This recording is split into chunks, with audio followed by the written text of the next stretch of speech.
Hey, I'm Pastor Sanders. I'm Lady Tiara. Welcome to our YouTube page. Like, share, and subscribe. Pastor Sanders, what's going on, man? What's up, CJ? How's it going? I'm doing good. Thank you for sitting down with me. So I just wanted to get your story. You got a heck of a story, and I feel like it'll be great to get it out to the people. A metamorphosis of a man that found God and turned his life around. So first and foremost, Pastor, introduce yourself and let everybody know where you're from. Pastor Dwayne Sanders, originally from Texas. I gotta let CJ know that. But my parents moved down here to Florida. Dad was in the service, and we've been here for a good little minute. So that's it. How old were you when y'all moved to Florida? I think I was like what? I don't know. I can't even remember, to be honest with you, CJ. I wasn't that old though. I was still young. Yeah. How was early life growing up for you? Like, what was your experiences like? Early life was great. Dad was in the military, and we went from South Carolina.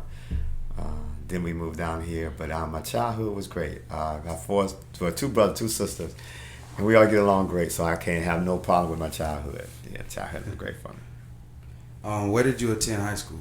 Brandon High School, Eagles. Okay. Did y'all have a good football, basketball program around that time? Yeah, we did. Yeah. Both. In fact, baseball too. Yeah? All three. What would you say Brandon's strongest sport at the school? Now? Then and now. What would you say? I ain't going to talk about now. But let's talk about then. You had us in basketball, and football, and baseball. All three were dynamic, man. Wow. Yeah. Pastor, did you attend college? If so, what school was on your wish list to go to? I had a couple on my wish list. Florida.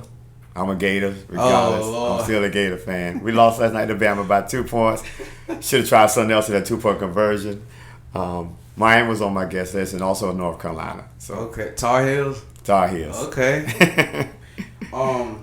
Pastor, tell me, where did your love for football come from? Like, how did you just love the game so much? Like, where did that stem from?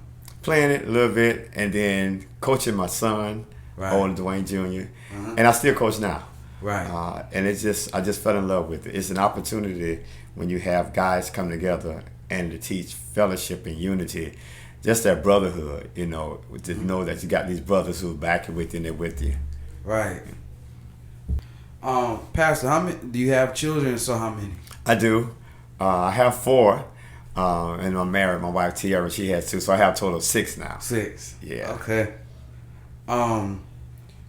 Pastor, tell me, around the time, when you were growing up, early, like after high school, before college, tell me what kind of activities were you doing, like getting yourself involved into, tell us about that. Like, what were you doing around that time? What was your mind state? After high school, the same year I graduated, my father passed. So I think those 18 and 20, 21, 22 years were kind of rough for me because the guidance, I had kind of like lost the guidance. But my older brother was there. He did. Larry did a heck of a job. But as for me, I found myself getting into things that should not have gotten into. But I think it was that background, that Christian background that kept me. Or otherwise, if it hadn't been for that, I don't know where I'd be right now.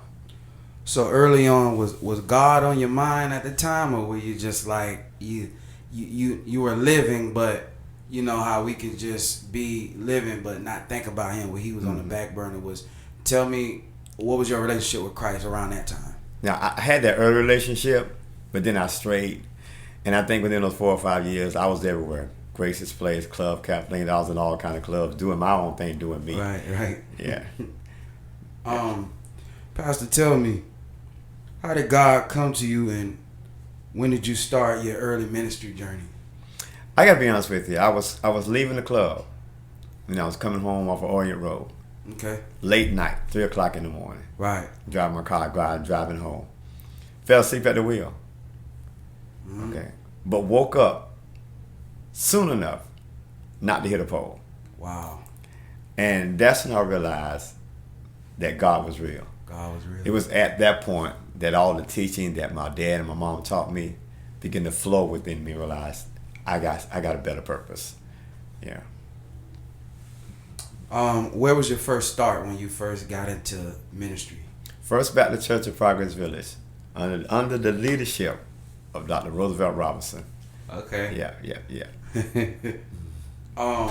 And was he your mentor as far as ministry goes around that time? He was. And the thing I like about Dr. Robinson, Maxwell, Dr. Robinson, he was a man that would allow you to preach in the pulpit and wasn't worried about you taking over. He let us exercise our gift.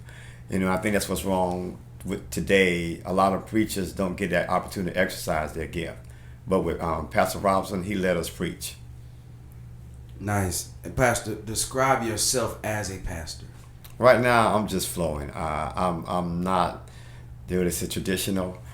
In a way, I see things differently. I see things as far as how I'm going to reach the young adults, how I'm going to reach the young people, and you got to do something different.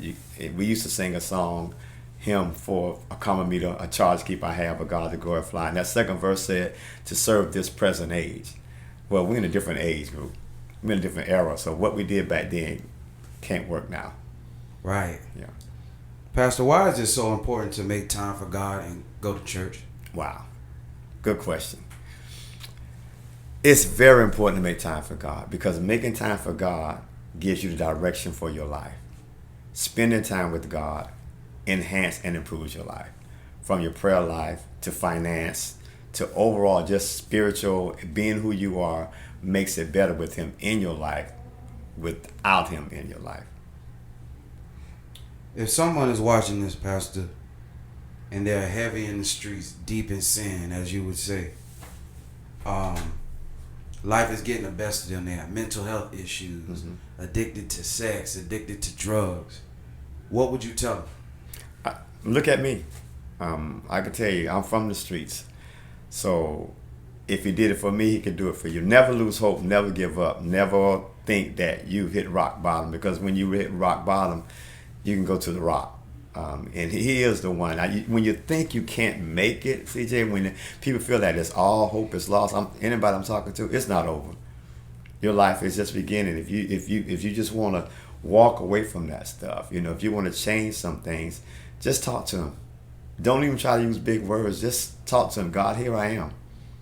Change my life. And if you say that sincerely, He'll do that. Pastor, tell me about those people that's like, God ain't real and He ain't do nothing for me and all this kind of stuff. What advice would you give them? Keep living. Keep living and keep living, and hopefully you'll realize that He is real, because He is. Had my nephew a couple weeks ago said 3 words: God is real. The turmoil that he went through his life. So yeah, for those who say God's not real, just look around. God is.